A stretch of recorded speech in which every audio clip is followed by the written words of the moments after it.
Welcome back to AskAPop. Today we're talking about greasing the wheels for memories. There's a movie playing this weekend that's got me and my sweetie really excited. It wasn't filmed in IMAX or 3D. Heck, we're lucky stereo was even a thing back then. I'm kidding, we're not that old. But no, Danny and Sandy, they're going to be singing and dancing and whatnot around Rydell High with their friends and introducing a whole new generation of kids to all sorts of fun and frivolity.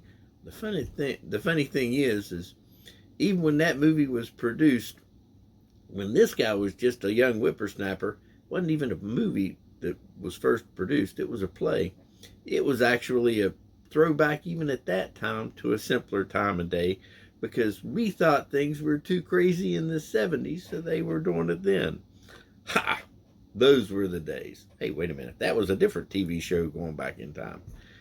I guess what I'm getting at is we, people, always think that things are too crazy in life, and we're always looking back to think things were easier back then, and that's because we're constantly making things more complicated. Let's think about it. Circle of Friends 500 years ago was pretty much whoever's in town.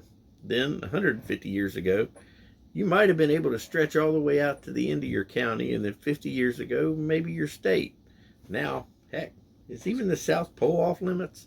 I digress. But while we do get things more and more complicated, we're always looking back to previous times because it was more and more simpler back then.